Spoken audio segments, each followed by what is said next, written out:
নমস্কার বন্ধুরা, আপনারা সবাই কেমন আছেন? আশা করি সবাই ভালো আছেন। তো আরেকটা নতুন ভিডিও নিয়ে চলে এসেছি। তো দেখতে পাচ্ছেন পাখিটিকে কথা বলানো শেখানো হচ্ছে। তো সবাই যদি এরমভাবেও শেখাতে পারেন। আর আরেকটা হচ্ছে ওর সামনে কথা বলতে হবে। তো কীভাবে কথা বলবেন সেটাও দেখাবো।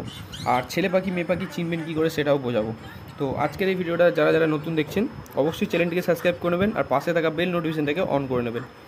আর দেখতে পাচ্ছেন একটা পাখি আছে বড়, একটা পাখি আছে ছোট। তো ছোট পাখি বড় পাখি দুটোর মধ্যে তফাৎ আর ছেলে পাখি মেয়ে পাখি চেনার উপায় যখন দেখবেন এই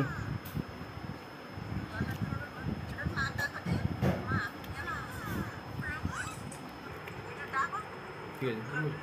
তো দেখতে পাচ্ছেন পাখিটি, এটা হচ্ছে একটা বাচ্চা পাখি আছে। তো বাচ্চা পাখিটাকে দেখুন ভালো করে। তো এটার দেখছেন ডানাটা একদম পরিষ্কার ডানা, দেখছেন ডানাটা একদম পুরো পরিষ্কার। যখন কোনো পাখি নেবেন তখন ভালো করে দেখে নেবেন পায়ের আঙুলগুলো, বিশেষ করে ওদের আঙুলগুলো ভাঙা আছে কিনা দেখে নেবেন। আর এটা হচ্ছে ছেলে পাখি আর এটা হচ্ছে মেয়ে পাখি। ছেলে পাখিদের দেখবেন মাথাটা যেটা, এটা দেখুন মাথার এটা হচ্ছে ধ্যাবড়া মতো থাকে, বড় থাকে। এটা হচ্ছে ছেলে পাখি চেনার উপায়।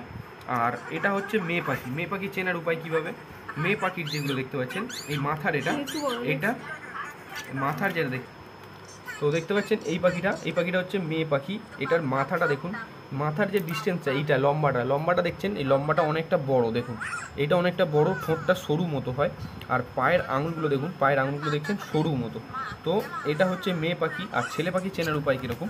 ছেলে পাখিটা দেখবেন, ছেলে পাখিটার যে এটা মাথাটা চ্যাপটা মতো হয়, ধ্যাবড়া মতো হয় আর বড় মতো হয়, এই চওড়া হয়। এটা চওড়া হয়। আর এইটার যে ঠোঁটের যে সরুটা এটা হচ্ছে ছোট্ট হয়।